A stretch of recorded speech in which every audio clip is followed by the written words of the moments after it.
alguém que seja um com você, porque é ela que vai continuar.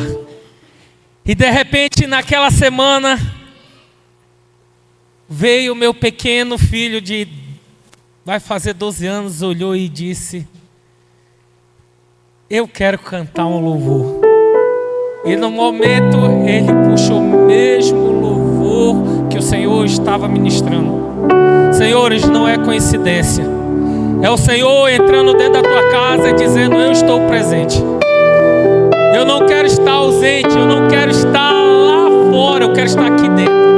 Eu quero sentar nessa mesa e compartilhar da palavra. Eu quero olhar para você e dizer: eu sou um com essa família. Eu quero olhar para você e simplesmente contemplar. Pois um dia parecia que nada ia se tornar real, mas se tornou. Então nessa noite, Espírito Santo, eu te chamo aqui. Fomos poderosamente avivados por esses dois louvores, mas eu digo: Senhor, queremos continuar queimando. Então traz à memória tudo aquilo que nos dá esperança, traz à memória tudo aquilo que queima aqui dentro, traz à memória aquilo que me faz levantar de manhã com a certeza de que aquele que soprou o sopro de vida permanece vivo. Então nessa noite, Pai, eu peço: traz à memória tudo aquilo que o Senhor já derramou, já falou, já profetizou, porque eu sei que aqui há homens com promessas, aqui há homens com chamado, aqui tem homens sendo preparados, forjados, lapidados. O Senhor não está chamando perfeitos aqui, Ele está perguntando: cadê aquele que tem o coração disposto? Pois o Senhor vai te moldar segundo o seu caráter, assim como Ele tem feito na minha casa todos os dias. E eu peço, Jesus, tenha liberdade nesse lugar, tenha liberdade nesse lugar, Senhor. Se o Senhor quiser mudar tudo que vai acontecer aqui, muda, Senhor. Mas uma coisa eu tenho certeza: a tua vontade é boa, perfeita e agradável, e o teu tempo certo, Senhor, é chegada a hora, Senhor, dessa geração de valentes, é chegada a hora dessa geração de homens fortes se levantarem e proclamarem a verdade. Eu não sei qual foi a sua luta, ou também as dificuldades que te fizeram até pensar em não estar aqui, mas uma coisa eu tenho certeza: aquele que sonhou contigo desde o início já te vi aqui nessa noite. Então eu peço, Senhor, que o Senhor derrame algo do teu trono, Senhor, algo que o Senhor separou para cada um de nós nessa noite, e que o Senhor assim faça, Pai, se tornar real entre nós, em nome de Jesus. Amém.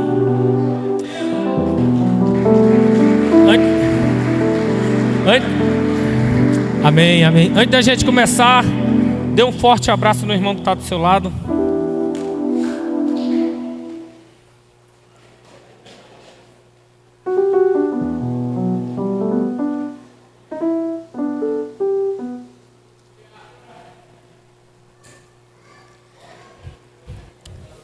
Amém. Senhores, meu nome é Adriano Dantas. É uma honra estar aqui, Pastor Júnior. Eu conheci essa igreja antes mesmo de conhecer o Pastor Júnior. Eu presenciei algo poderoso aqui nessa principal. E aí, por cristocidência, alguém passou e falou bem assim: eu já fui desta igreja.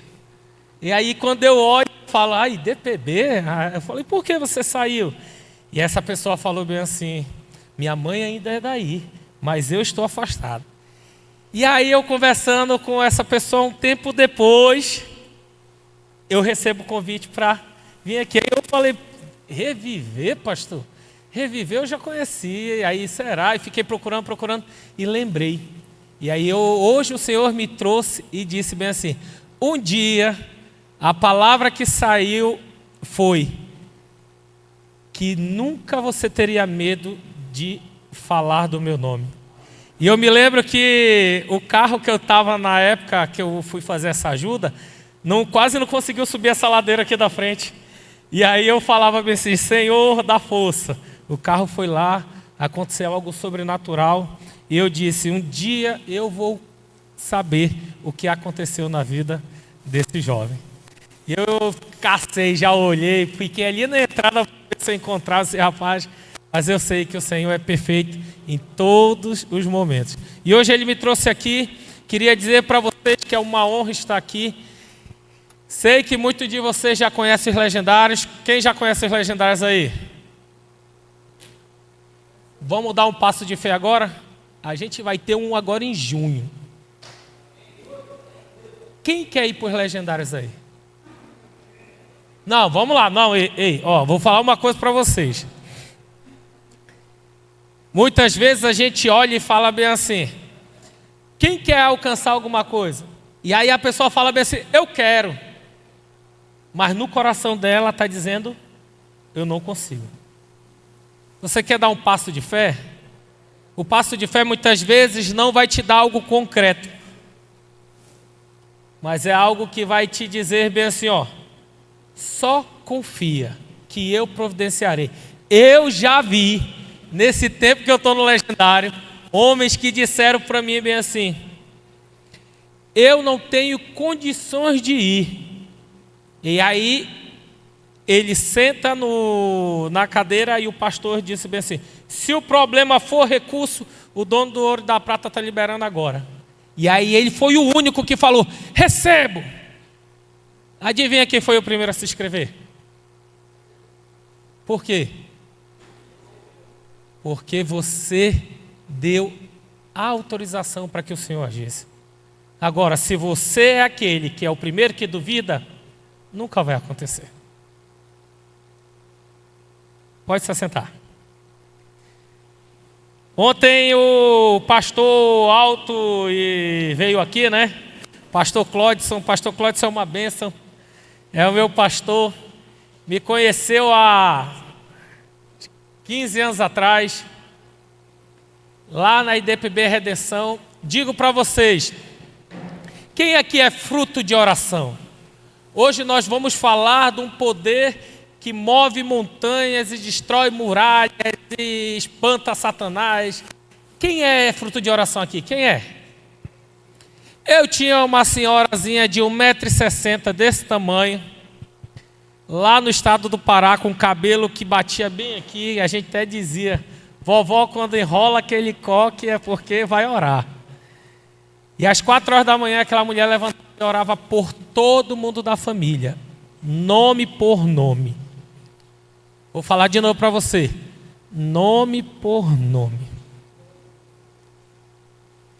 E aí, me lembro uma vez, antes de falecer, que ela falou que ela viria a família toda rendida aos pés. Só que nós, homens, somos seres um pouco difíceis, né? Um pouco difíceis, não muito, mas um pouco difíceis. Eu digo para você, minha avó tinha autoridade, tinha poder, tinha intimidade, mas as coisas acontecem quando o homem se posiciona. O homem se posiciona, vocês são o terror de Satanás. Quando vocês se posicionam, as coisas acontecem de uma forma totalmente poderosa.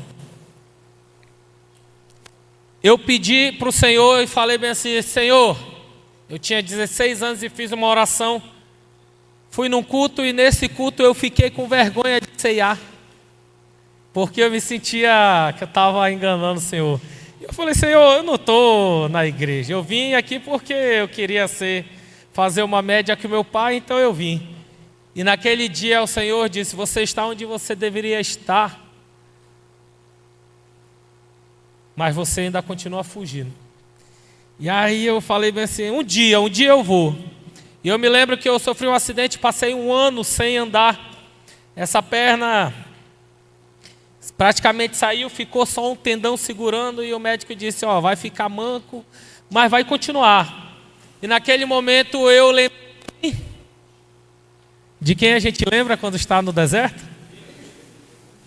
Jesus,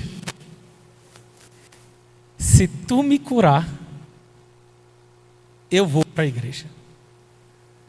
Eu fiz essa oração, era umas 3:30 da manhã, olhando para o lado para ninguém ver, né? E falei, se tu me curar, eu volto. Jesus é homem para mentir? O que o Senhor fez? Fez a parte dele. O problema é que a gente chega ali e a gente não faz a nossa parte. A gente sabe quem é Deus, fazer o que Ele pode operar, quem Ele pode curar, mas a gente não faz a nossa parte. Ali naquele momento eu olho para o Senhor e vejo uma recuperação fora do comum. Em menos de 6 meses eu já estava andando. Hoje eu faço tudo e não sinto uma dor. Eu não tenho a cabeça da tíbia. Foi embora com o capô do carro e ficou só a metade, mas eu não sinto dor. Jogo bola, faço tudo. Mas eu voltei para os caminhos do Senhor. Abram lá em Salmos 18. E a gente vai começar essa história. Eu falei e perguntei ontem para o pastor, qual é o tema do congresso? Pode ficar à vontade. Passividade nunca mais. Eu falei, era eu todinha. Todo mundo achou? Amém. A palavra de Deus diz assim: eu te amo, ó Senhor, minha força. O Senhor é minha rocha, minha fortaleza, o meu libertador, o meu Deus e o meu rochedo, e em quem me refugio. Ele é o meu escudo e poder, que me salva, que me salva, a minha torre alta. Clamo ao Senhor, que é digno de louvor, e estou salvo dos meus inimigos. As cordas da morte me enredaram, as torrentes da destruição me surpreenderam. As cordas de Seom me envolveram, os laços da morte me alcançaram. Na minha aflição, clamei ao Senhor, gritei por socorro ao meu Deus, e do seu templo ele ouviu a minha voz. O meu grito chegou à sua presença, aos seus ouvidos. E aí, lembrei que eu tinha quem? Não, o Senhor vai me perdoar. Eu sei que eu errei, mas o Senhor vai me perdoar. Senhores, na primeira oportunidade eu estava indo para onde? Para o carnaval. E falo uma coisa para vocês. Eu lembrava das minhas promessas. Eu lembrava que eu tinha feito uma promessa e eu não tinha guardado o que eu tinha dito. Só que a minha perna já estava boa, estava curada. E eu acabava deixando passar. Só que tem uma coisa que eu digo para você. O Senhor tem ciúmes de você. Você sabia disso? O pastor falou algo interessante. Vocês ouviram o que vocês acabaram de cantar aqui? Queimou todos os outros amores. O Senhor não quer repartir você. Os altares de adoração, Ele quer queimar. Mas tem quem que deixar? Exatamente. Todo dia Ele vai lá e vai fazer assim, ó. E muita gente me disse que esse versículo, eis que estou à porta e bato, era para o cara que estava lá na rua. Eu falei, mentira, é para o crente. Porque todos os dias o Senhor bate na nossa porta e pergunta, vamos andar? Vamos caminhar? Porque todos os dias é uma decisão aceitar o Senhor Jesus. Porque Se você olhar e falar, poxa, Senhor, hoje eu não estou tão legal, alguém vai bater naquela porta e dessa vez não vai ser ele. E a proposta vem e as outras coisas virão. Resumo da história, lá estou eu no carnaval da vida, pulando, me alegrando, lembrando do Senhor. De repente o Senhor fala para um cara no final do culto, ei, estou precisando de 10 caras para ir atrás de jovens perdidos. E aí se levanta 10 homens aqui e saíram. E lá estou eu pulando no carnaval e de repente passa um cara que eu não sei quem é, não conheço a história. Ele simplesmente olha, passa por mim, na hora que eu pulo eu vejo aquele cara com aquela Bíblia debaixo do braço. Eu olhei para ele, afastei para ele passar, ele anda e toca no meu peito. E diz, hoje o Senhor preenche o vazio que está no teu coração. E ele vai embora. Naquele momento eu senti algo fazendo assim, como se eu tivesse voltado a respirar. Naquele momento, eu tinha 21 anos quando isso aconteceu. E eu passava por um processo de depressão que ninguém sabia. Já estava casado, casei com 19 anos. Eu digo que isso foi muita misericórdia de Deus. Casei com 19 anos e o Senhor também fala com nossas esposas.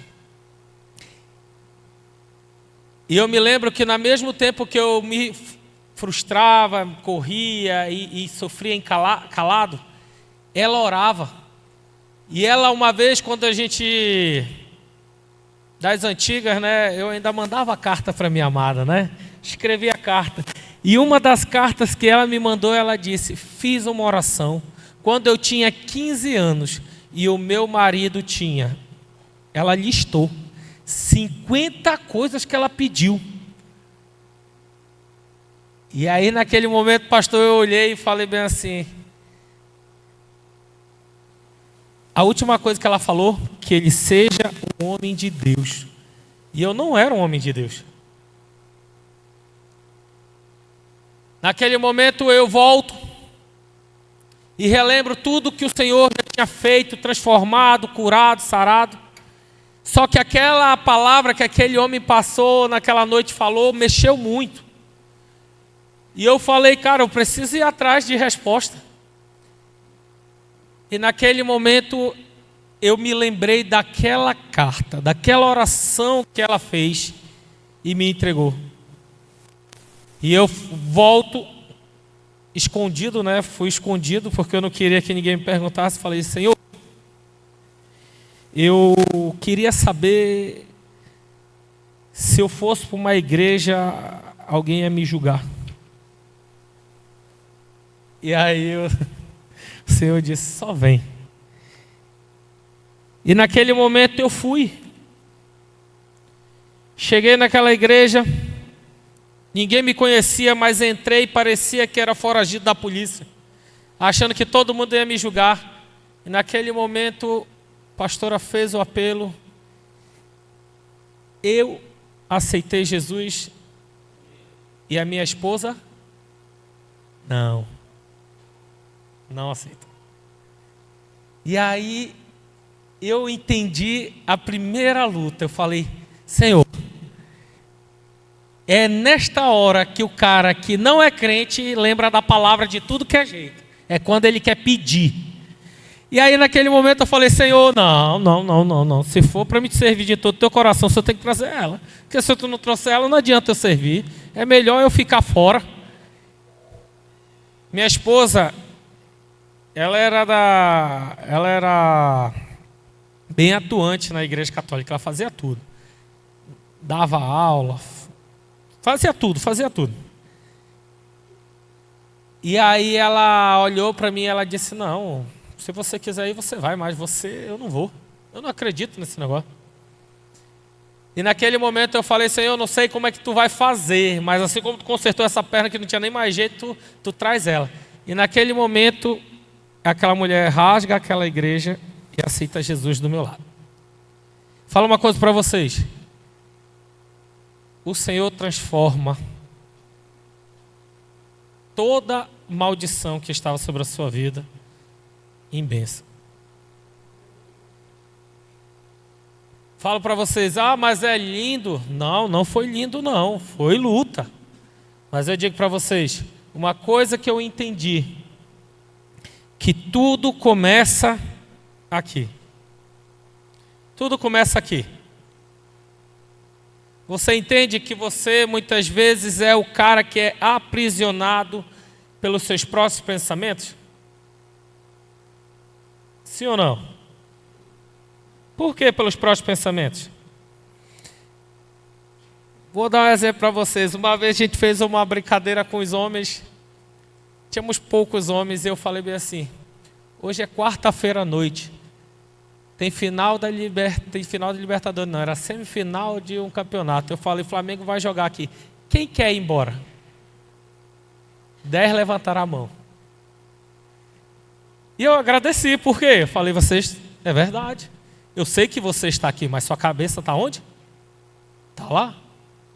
Quantas vezes você sentou na ponta da mesa para jantar, almoçar, tomar café com a sua família ou ler a palavra e a sua cabeça estava lembrando que amanhã vence 2 contas?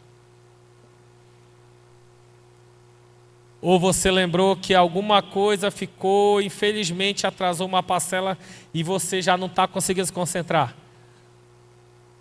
Ou você tem algo para resolver que não vai ter como deixar para outro dia e quando você sair do culto vai estar lhe esperando lá fora? Quantas vezes? Quantas vezes a gente chegou no culto e achou que Jesus já não aceitaria mais a gente porque a gente errou antes de chegar aqui? Quantas vezes? Então muitas vezes eu cheguei e perguntei, Senhor, durante essa minha caminhada toda, eu parei de viver porque eu estou aprisionado nos meus próprios pensamentos? O Senhor disse, exatamente. Davi, quando escreve esse salmo, você começa a perceber que ele fala que que o Senhor é sua rocha, fortaleza, libertador, o rochedo, é aquele que livra no momento da aflição, é aquele que ouve, é aquele que faz e acontece. Só que eu também lembrei que Davi era um cara sensacional, fora de série. A gente sempre lembra de Davi, do homem do gigante, que eu vou falar uma coisa para vocês. Quando eu cheguei na igreja, eu queria saber qual era o tamanho daqueles homens que eram ditos. E aí eu estudei quanto era um côvado, estudei quanto era o tamanho da lança, estudei tamanho do pé, porque ele tinha 6 dedos, eu estudei tudo. E eu descobri que aqueles caras que andavam com Davi eram casca grossa. E aí o Senhor me leva e num momento andando com o Senhor, eu falei, Jesus, eu queria ter uma célula que impactasse os homens. Aí ele, Passei 2 semanas orando e o Senhor me deu o nome.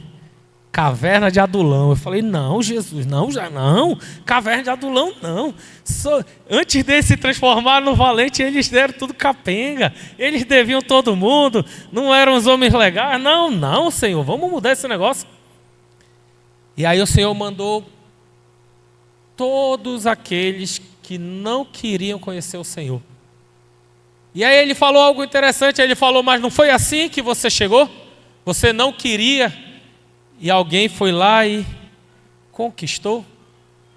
Eu digo para vocês, Caverna de Adulão acontecia numa ribanceira ali no bairro da Redenção, que eu falava aqui, os irmãos que vendiam droga estavam ali embaixo. Ali, ó. E aí os irmãos faziam o seguinte, quando terminava a cela que a gente orava, os irmãos gritavam lá de baixo, amém! Lá embaixo, eles estavam vendendo droga, amém! Toda quarta-feira. Por quê? Porque o Senhor não faz acepção de pessoas. A palavra vai chegar. Ah, mas como é que vai chegar? Eu não sei como vai chegar, mas ela vai chegar. Isso eu tenho certeza. Mas uma das coisas que é o ponto onde eu quero entrar com vocês essa noite, passividade nunca mais. Quem gosta da história de Davi aí? Davi é uma referência para a gente? Homem de Deus, homem segundo o seu coração, homem que guardou, homem que venceu batalhas que não iríamos ganhar, homem que fez até o filho do seu maior perseguidor se tornar um aliado, homem fora de série, à frente do seu tempo. Esse foi Davi. Hoje nós temos uma luta. Todos os dias nós temos uma luta. Eu não sei qual é a luta dos senhores, mas uma das coisas que a gente entrou em concordância, e eu digo que isso virou a chave no relacionamento e até na minha casa. Abram lá em 2 Samuel, capítulo 11, versículo 6. Uma coisa que mudou a história lá na minha casa foi isso aqui, ó. Com licença, não sei de quem é não. O que é isso aqui? O que é isso aqui? Celular. A gente tem um acordo lá em casa. A gente chega, esse daqui não pode ir para a mesa. Aqui não pode ir para a mesa. Se ele sentar na mesa, ele substituiu o lugar de alguém. Pode estar do teu lado, mas você não conversa com a pessoa. É verdade? Celular é bênção? É. Ferramenta muitas vezes quando a gente acaba não estando com a palavra na mão? Sim. Nós também temos que entender que muitas vezes somos aprisionados. Eu estava lutando durante muitos anos. Eu era prisioneiro de um vício. E aí eu conversando com a minha esposa, ela falou algo interessante. Ela disse bem assim: você lembra que quando você tinha a caverna de Adulão, você foi o cara que mais resgatou homens na pornografia? Aí eu falei: lembro. E você lembra como era difícil aquele tempo? Eu falei: lembro. Eu não tinha celular que poderia pegar a internet. Meu celular era um celular que só atendia. Aquele bem pequenininho, pastor, um negócio desse tamanho. O pessoal até falava: por que tu não usa celular? Eu falava: eu não estou pronto. E naquele momento, eu comecei a perceber que algo dentro da minha cabeça não funcionava direito. Vocês sabiam que o vício da pornografia atrofia a parte da frente do seu cérebro? Você sabia, pastor? Mas é o mesmo estímulo que nós recebemos quando a gente faz isso aqui, ó.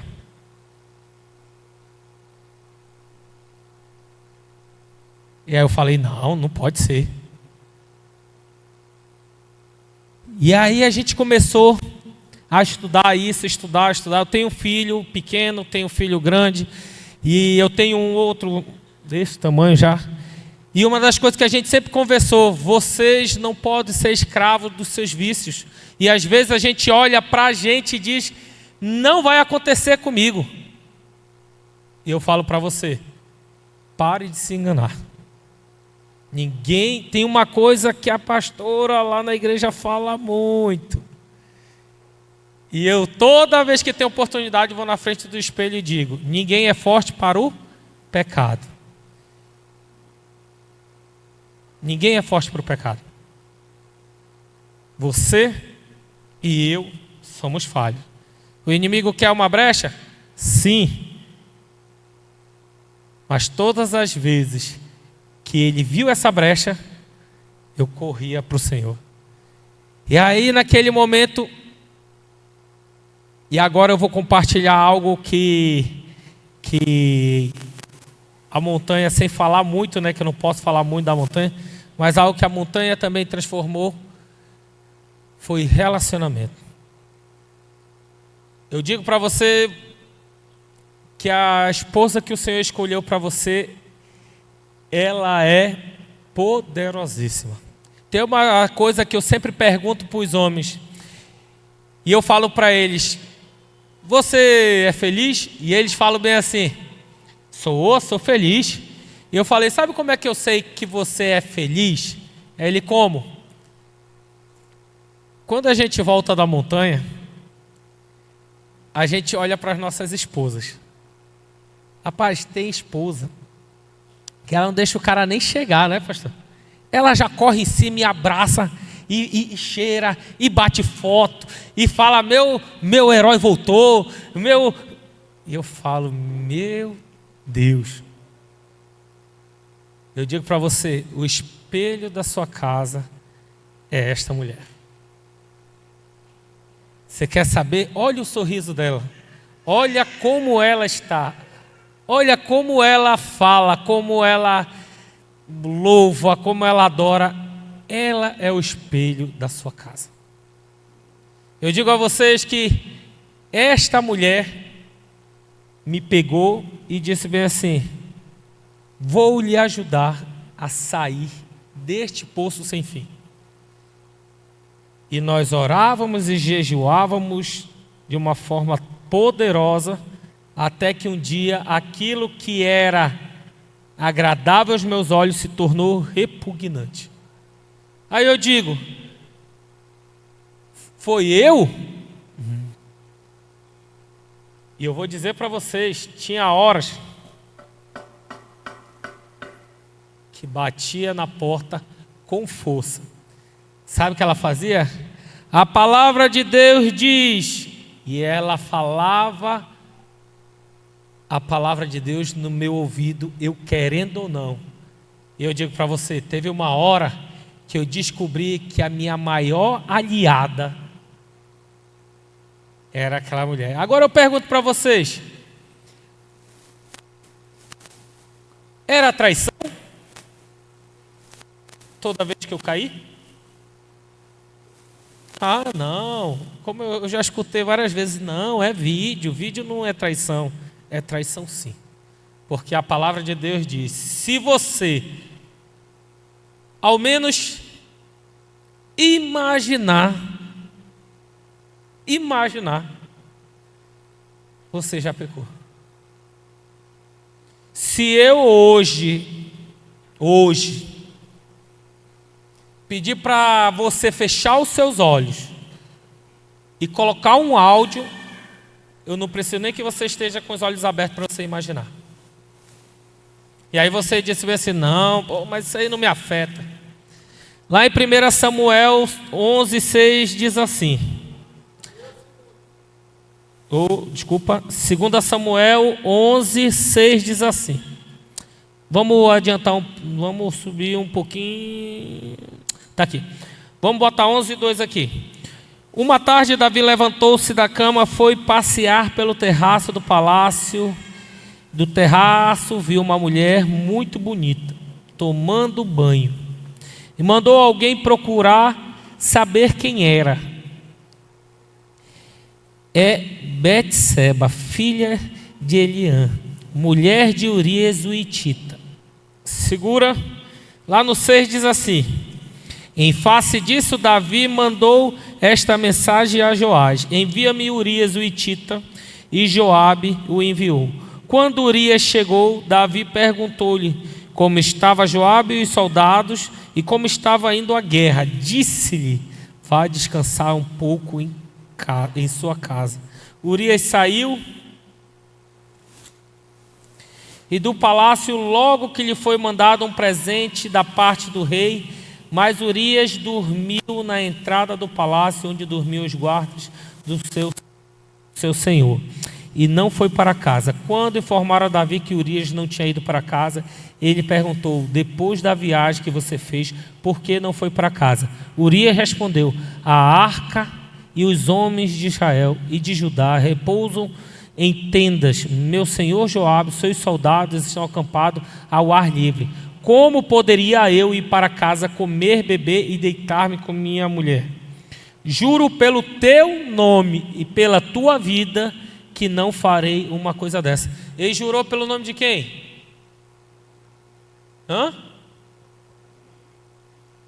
Vou contar uma pequena história para vocês.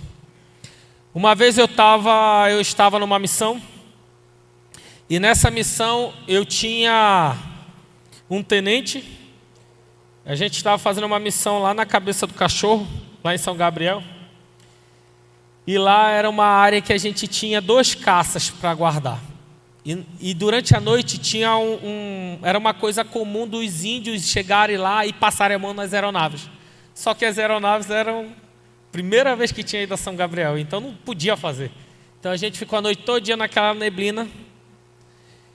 E aí quando chegou o momento do dia, a gente teve uma reunião. E nessa reunião falaram bem assim: nós não iremos ter suprimentos. Então a gente passaria de 5 da tarde até 10 horas da manhã sem comer nada. E aí eu falei: não, isso não pode acontecer não, calma aí que eu vou já resolver esse negócio. Só que o tenente já tinha ido ao rancho e pedido. E o tenente do rancho disse o quê? Não, se quisesse era para ter pedido com antecedência. Agora em cima da hora não vou fazer nada. E aí eu falei: calma que eu vou lá. Cheguei lá, só que o tenente era um amigão. E aí eu cheguei, já tinha adestrado o cachorro dele, já tinha falado com ele tudo. Aí eu falei: poxa tenente, aconteceu um equívoco, eu lhe peço por favor que o senhor tenha compaixão, o senhor poderia... Ele falou: tu quer quantos? Eu falei: 3 para cada. Naquele dia eu fui preso. Por quê? Porque na cabeça do tenente eu mandava mais do que ele. Quando eu vi essa passagem, eu lembrei de quem era Davi. Davi era o cara que cuidava das ovelhas, que foi ungido e esperou anos para se tornar rei. E aquele homem guardou a palavra do Senhor e aconteceu, se tornou rei sobre todo Israel. Era um homem grande em guerras, poderoso em batalhas, era um homem que o nome era conhecido, era um homem poderoso. Só que é aí que a gente chega num ponto que muitos dos valentes são acorrentados. Você sabe qual é o momento da sua vida onde você fica mais vulnerável? Muita gente vai falar bem assim: é quando eu estou na guerra. Não é, porque quando você está na guerra, você está todo o tempo em alerta, porque qualquer momento vai chegar algo que vai lhe afrontar. É o momento que eu estou no deserto. Também não é, porque deserto é local de treinamento e o Senhor provém tudo que você precisa quando você está no deserto. E quando é? É quando você tem a vitória. Porque quando você tem a vitória, você baixou o escudo, guardou a espada e tirou a sua coraça. Neste momento, Davi olhou e se sentiu no direito de contemplar algo com seus olhos. Mas esse é o mesmo Davi que matou o gigante e viu Deus operar milagres, e viu quando ele tinha menos soldados do que o outro exército. Mesmo Davi, é o mesmo Davi. Por quê? Porque ninguém é forte para o pecado. Mais uma vez, ninguém é forte para o pecado. E naquele dia o pecado fez assim na porta de Davi, ó. Davi foi lá e abriu. Mas eu vou falar uma coisa para vocês: o Senhor, Ele usa as coisas loucas desse mundo para fazer com que a gente entenda o seu real amor. E de repente Davi tem uma ideia mirabolante. A ideia mirabolante: Eu tenho uma das coisas que eu falo toda vez que eu vou falar com alguém, que esse jovem dependente químico, ele me fala uma frase que não me sai da minha cabeça. Você fala com ele, ele fala bem assim: tio, não, só nós dois aqui, só nós dois, certinho. Só hoje, deixa só hoje, amanhã eu paro. Eu falo. Aí amanhã tu pergunta para ele, ele vai falar o quê? Só hoje. Nunca chega o dia. Porque você está o quê? Acorrentado. Davi viu que o pensamento que ele teve de cobiçar aquela mulher já não se tornou só um pensamento, desceu para o seu coração. Ele colocou uma emoção, ele mandou chamá-la, e o fruto do seu pecado foi concebido. E agora? Ele já não era só um homem, ele era um rei. Davi tinha uma coisa: ele não era o líder que mandava, ele era o líder que liderava por exemplo. Ele não era o líder que só falava, ele falava e fazia. Esse tipo de líder arrasta multidões. Por quê? Ele não olha para você e diz bem assim: Ricardo, corta aquela árvore. Não, ele vai chegar com você e vai dizer: Ricardo, meu machado está aqui, bora cortar aquela árvore. O exemplo arrasta multidões. Por quê?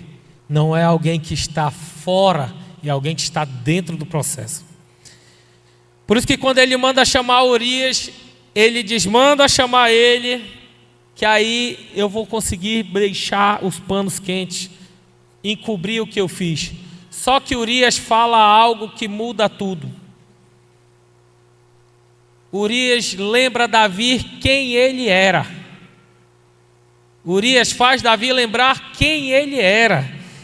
Quando ele diz, porque depois dessa viagem, ele começa a lembra que a Arca da Aliança, os homens de Israel, os homens de Judá, repousam em tendas. O meu senhor Joabe, os soldados que estão acompanhando ao ar livre, como eu poderia ir para casa, comer, beber e me deitar com minha mulher? Juro pelo teu nome, Davi, por tua vida, que não farei tal coisa. Ele lembra Davi o que Davi um dia ensinou para ele. E ali naquele momento eu falei: Davi, aprisionado pelo seu próprio entendimento, falou: o que eu vou falar para esse homem? Como é que eu vou falar para esse homem que ele tem que fazer algo de errado? Se o que eu mais ensinei é que ele guardasse os mandamentos do Senhor e cumprisse cada um deles, e que não negociasse, como é que eu vou falar para esse cara? E aí Davi tem uma brilhante ideia. Qual é? Vou mandá-lo para morrer como herói. E ali eu falo bem assim: não pode, Senhor. Não pode, Senhor. Não pode ser o mesmo cara.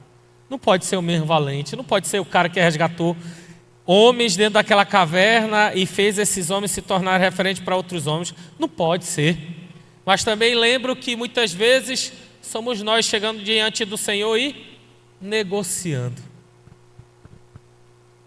Será que a gente nunca negociou tal coisa diante do Senhor? Será que nunca eu cheguei e justifiquei meu erro? A gente tem uma regrinha lá em casa, que é um cofre. Tem um cofre lá.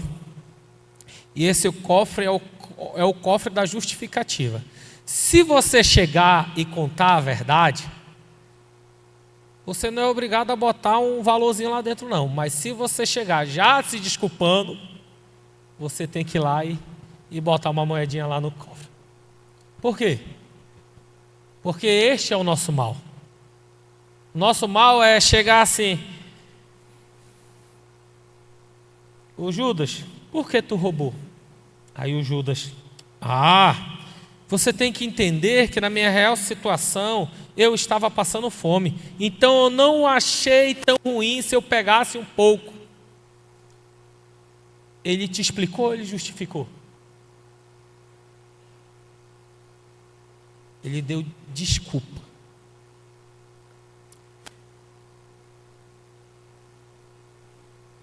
Pensamentos que te aprisionam são apenas pensamentos. E não podem te prender. Eles são conteúdos que absorvemos durante o seu dia e logo quando formos deitar, ali tudo se revela inconscientemente. Eu conversando com o rapaz, e a especialidade do rapaz, neurociência, e eu fiz uma pergunta para ele. Eu falei: é verdade que tudo que a gente consome 30 minutos antes da gente dormir, a gente fica relembrando? E ele falou: é. Imagine vocês, quem já viu quem já leu aquele livro Peregrino? Alguém já leu aqui o Peregrino? John Bunyan era um cara que estava preso quando ele escreveu aquele livro. O livro do Peregrino é engraçado porque é a Bíblia mostrada de uma forma lúdica. E uma das coisas que o Peregrino mostra é o quê? Você está com uma mochila, e nessa mochila tudo que você compartilha com uma pessoa, você joga aqui dentro. E aí de repente o Peregrino está com uma mochila enorme. E eu me lembro que depois que eu li o livro e vi o filme, o Senhor falou algo interessante comigo. Ele falou bem assim: Adriano, o que você achou? Eu achei lindo, Senhor. Achei lindo porque no final ele entra nos portões, ele encontra o Senhor e ele falou: não, o que tu achou da mochila? E aí eu falei: a mochila estava pesada. Ele falou: e se eu te falar que todos os dias você fala com alguém, compartilha algo, você joga dentro daquela mochila e você chega no final do dia e lança tudo aquilo em cima da mesa? E aí quando você vai sentar, a sua família come daquilo que está sobre aquela mesa. E aí eu falei bem assim: tenho conversado, me lembro muito bem, essa foi uma noite difícil. Eu falei: Senhor, eu tenho conversado coisas que não conversaria na frente dos meus filhos. Tenho compartilhado coisas que a minha mulher não pode ouvir. Tenho pensado e feito coisas que eu não me orgulho. Aí ele falou: é isso que a tua família está comendo. É isso que você está levando para se alimentar. Uma vez, chegou um profeta na igreja, e ele olhou e disse bem assim: uma grande mesa, o banquete está servido, cada cadeira tem um nome, e o teu nome está no teu lugar, mas vocês têm medo de sentar. Aí eu: vocês não se sentem dignos de sentar essa mesa. Essa mesa não é para vocês.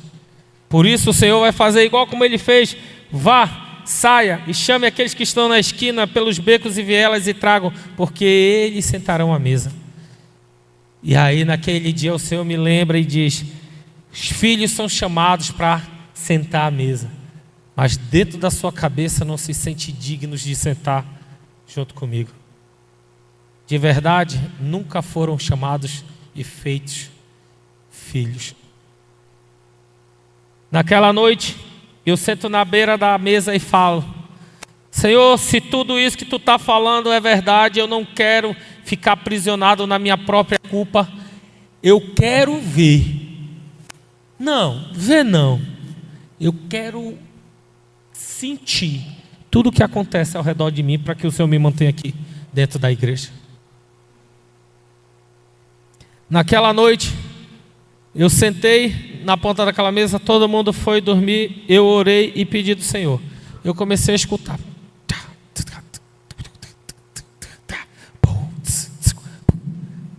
E E ali eu comecei a ficar o quê? Com o braço pesado. As pernas começaram a endurecer. Eu já não conseguia me mexer e eu passei a noite toda ali. No outro dia de manhã, eram umas 8h30, o pessoal começou a levantar em casa e eles passam comigo e falam bem assim: você passou a noite acordado? E aí eu falei para ela, falei nada, só falei, eu quero deitar. Eu dormi e acordei na terça-feira. Quando eu acordei, eu olhei, eu falei assim, perdi o trabalho. Ela falou: hoje é terça-feira, meu filho, você perdeu 2 dias de trabalho. E aí depois eu expliquei para ela o que aconteceu, mas eu fui orar e o Senhor disse assim: você não é consumido pelo meu amor. Você está aqui hoje, livre de todas as amarras, pelo meu amor. Então pare de ficar se julgando e comece a viver no amor.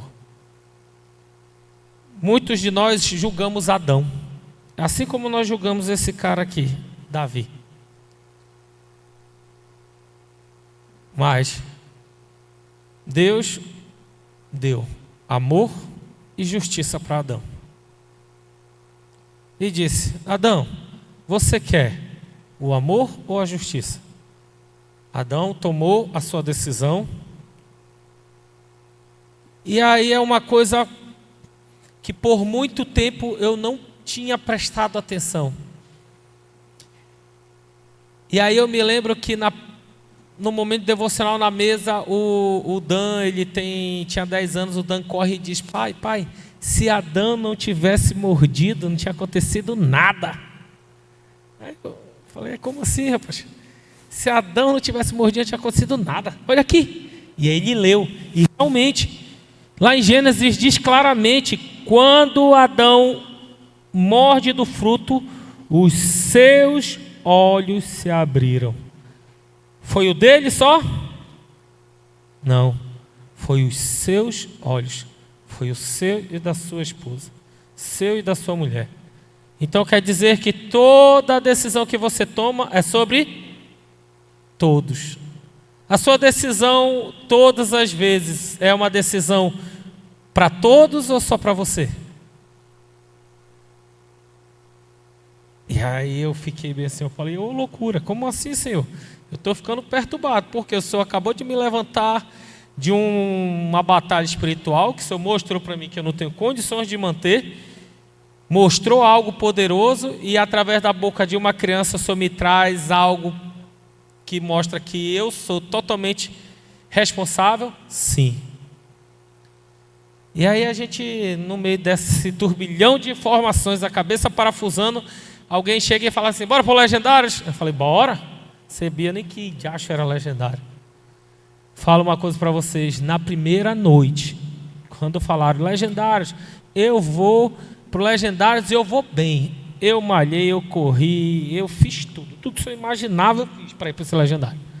E eu falei: vou chegar lá monstrão. Botei a mochila. Pô, primeira queda. Aí o pessoal olhava e disse: o Adriano está caído.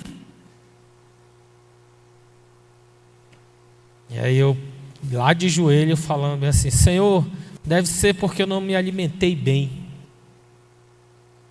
Andei e caí pela segunda vez. Naquele momento que eu caí pela segunda vez, o Senhor olhou e falou algo assim: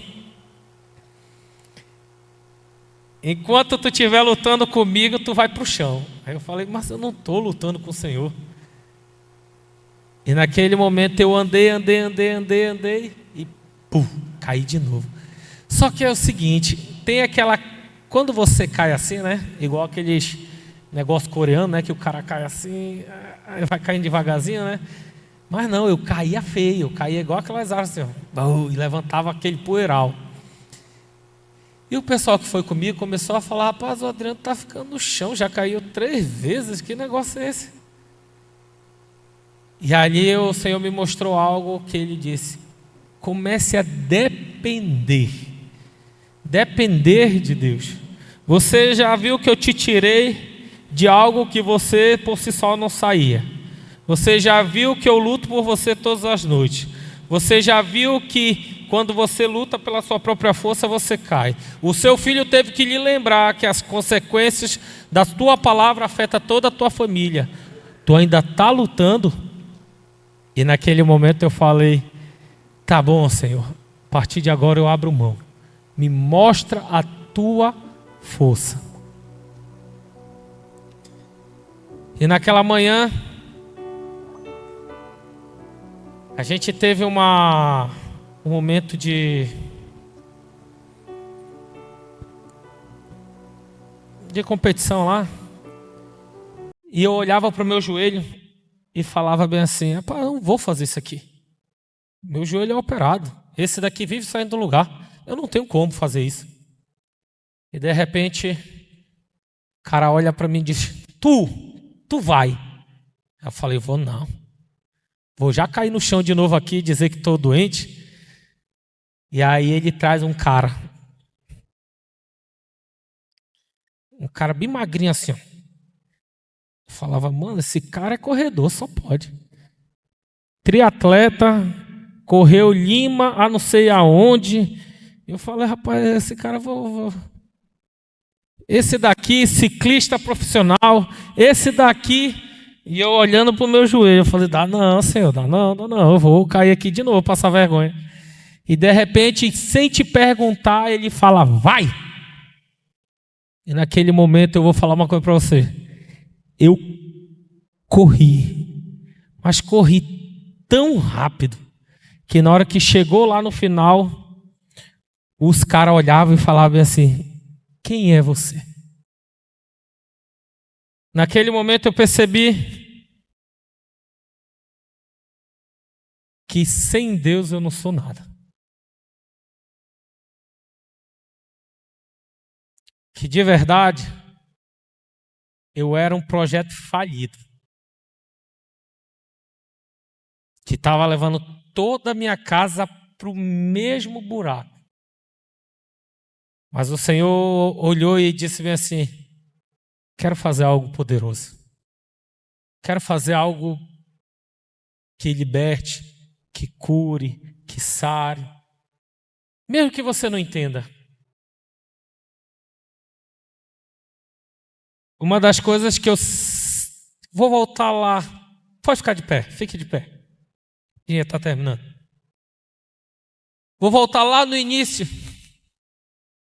Daquela senhora de 60 e poucos quilos, que às 4 horas da manhã falava o nome de todo mundo, inclusive o meu. Ela orava por toda a família. E eu me lembro que quando eu me converti, a minha família veio por inteiro. Só que eu tinha uma grande parte de uma família lá em Belém. E uma certa viagem eu entrei naquele quarto daquela senhora que orava todos os dias e falei: vó, ia ser lindo se a gente conseguisse fazer uma célula ou um culto que tivesse todo mundo reunido. E aí eu cheguei para o meio da minha família e falei bem assim: eu sei quem saiu daqui. E possa ser que você tenha alguma resistência, porque algumas pessoas que conheceram o seu passado muitas vezes não querem aceitar quem é você agora. Mas eu disse: isso tudo se desfaz quando a presença do Senhor chega.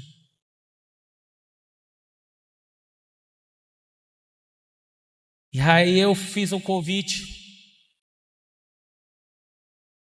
E a família apareceu tanto, mas era tanta gente que fechou a rua.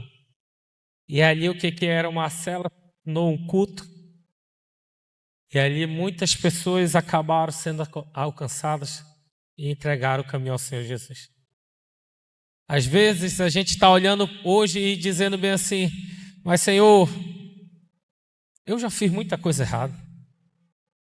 Aí o Senhor olha para você e diz: sim, eu sei, mas onde abundou o pecado, superabundou a graça. E aí você fala, mas muitas vezes eu fui o prisioneiro de muitos vícios. Mas o Senhor também te lembra que é para esta liberdade, é liberdade nele, e somente nele que você é chamado.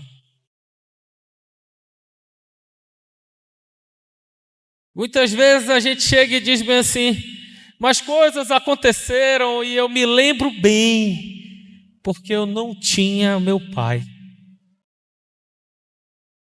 E aí o Senhor te traz à memória todos os dias que Ele foi o verdadeiro pai. Então, nessa noite eu não vim aqui lhe mostrar quantos erros e quantos acertos nós podemos ter. Não, eu vim te mostrar só uma coisa, que Jesus é suficiente. E Ele quer mudar a tua história. Muitas vezes somos nós que lutamos contra as promessas de Deus na nossa vida. Contra as promessas de Deus na nossa vida. Eu sei que muitos aqui têm promessas na sua vida e muitas vezes tem gente que diz assim, não vai chegar. Mas eu me pergunto, quem foi que te prometeu? Quem foi que te prometeu? Se eu te falasse que no ano de 2025 foi extraordinário na minha vida, foi extraordinário. Eu poderia citar vários milagres que eu vivi, mas eu digo para você, sem Jesus, não vale nada. Hoje, nesta manhã, eu sentei naquela mesa e me senti o homem mais rico da vida. Por quê? Porque a minha Bíblia estava aberta, minha família sentada ao redor daquela mesa, a gente cantou um louvor e eu falei, Senhor, a sentença era de morte. E o Senhor trouxe vida. Eu nunca vi o meu pai fazer isso. E eu te dou glória a Deus que eu tive a oportunidade de quebrar um ciclo que eu não sei onde ia parar. Então, quando você vem para o congresso e olha, passividade nunca mais, eu digo, o primeiro passo é seu. O primeiro passo é seu. E se você ainda tem dúvida qual é a direção, ore. Peça a Deus. Pare com o seu pastor, com o seu líder e fale bem assim, eu preciso de ajuda. O primeiro passo é reconhecer que você precisa de ajuda. Aí você fala, mas Adriano, você mostrou um pecado que foi a pornografia, horrível, carrega tantos homens para o inferno hoje. Mas mostra também um pecado que foi que Davi fez, mentira, e depois ainda mandou matar. Eu digo para vocês, não há pecadinho e não há pecadão. Todos levam para o mesmo destino. Mas uma coisa eu sei, que enquanto o Senhor não rasgar aquele céu e vier nos buscar, ainda tem tempo. Hoje eu abri a porta da minha casa e eu fiz questão de lembrar aqui para um cara que eu desci às 10h30 para evangelizar. E ele pulava a janela da casa dele só para ele não ouvir a palavra de Deus. E um certo dia, eu cheguei lá naquela casa e ele estava lá. Hoje, ele é uma bênção na minha vida. Uma bênção sem medidas. Que eu posso estar precisando, 3 horas da manhã, ele vai vir de onde ele estiver e ele vai me ajudar. Eu digo para vocês, o Senhor ama você. Ama de uma forma poderosa. Hoje eu acordei com um menino de 2 anos gritando, Jesus, Jesus, Jesus. Eu lá na minha cama deitado, sorri e falei, Senhor, eu sei que muitas vezes, feche seus olhos. Eu sei que muitas vezes, Senhor, Corremos atrás do vento e atrás de riquezas e achamos que ela será a resposta de tudo. E a gente esquece que às vezes a simplicidade de uma vida em paz, em tua presença, vale mais do que milhões e milhões. Que um sorriso alegre da minha esposa acalma o furor do meu coração e traz de volta a minha razão. Que um abraço do meu filho depois de um dia cansado de trabalho é a mesma coisa de ouvir o Senhor falando, vale a pena. Então, Senhor, 2, me mostra, Pai, intro, 2, me 3, mostra, Senhor, 4. que a minha vida que eu estou vivendo não é uma vida em vão. Não é uma vida que eu vou cavar e nada vou encontrar. Na verdade, o Senhor diz, buscar-me-eis e me acharei, se buscar de todo o seu coração. Ele já está aí, Ele já está aqui. Ele veio aqui, na verdade, por ti, para te lembrar que você poderia ter escolhido 1000 outros lugares, mas o melhor lugar você escolheu, que é estar junto dele, junto da sua presença. E hoje eu te digo, abre as portas da tua casa, porque o Senhor quer operar lá. Abre as portas da tua casa porque o Senhor quer sentar naquela mesa. Abre as portas da tua casa e começa a dizer, Senhor, traz os teus planos, traz os teus sonhos, Senhor. Porque um dia, o que eu tinha, tive que deixar para trás, porque aquelas amizades não me aproximavam de ti. E o que eu ouvia não era mais aonde eu queria beber. Essa fonte aqui não é para mim. E ao Senhor começa a mudar. Começa a transformar, começa a curar, começa a lavar. E aquele que um dia era conhecido como aquele que enganava, mentia, o Senhor olha e diz, digno de confiança, aquele que levará a palavra e terá a verdade em teus lábios. O Senhor olha para ti agora e diz, homem, eu te chamei para mudar a história. Eu te chamei para que você possa ser exemplos para outros. Então não acredite no que o inimigo está falando. Não acredite no que Satanás está falando. Mas saiba o que Deus tem para você é vida. Vida fluindo, mas eu não sei falar. Eu não sei me posicionar. Eu não sei o que dizer. Apenas vá. Que até a palavra da tua boca Deus vai providenciar. Então, firma os teus pés hoje e diz, Senhor, me prepara para o que o Senhor vai fazer. Pois eu sei que muitas vezes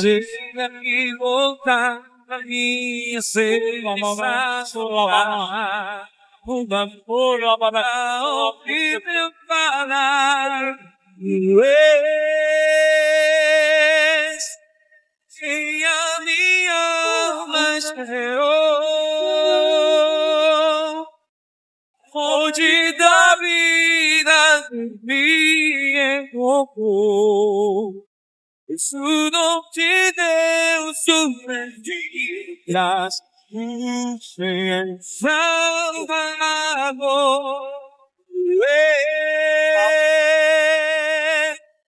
Quem a minha alma esperou,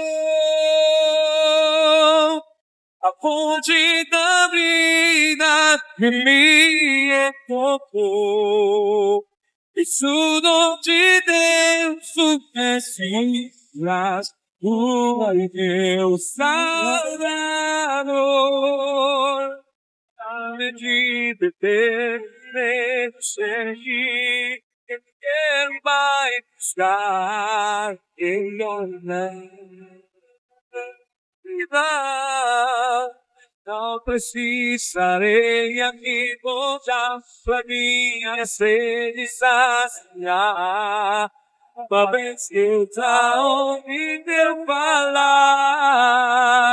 a me beber, tô sempre feliz, não quero mais estar. E respondi, não precisarei a me louvar, venha ser nessa uma vez que eu já ouvi teu falar, e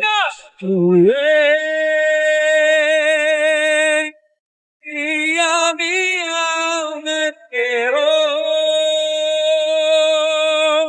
a fonte da vida que me encontrou. Isso dom de Deus, filha, o meu Salvador.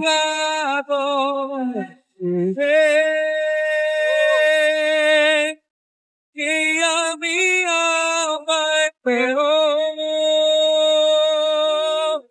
a ponte da vida que me encontrou.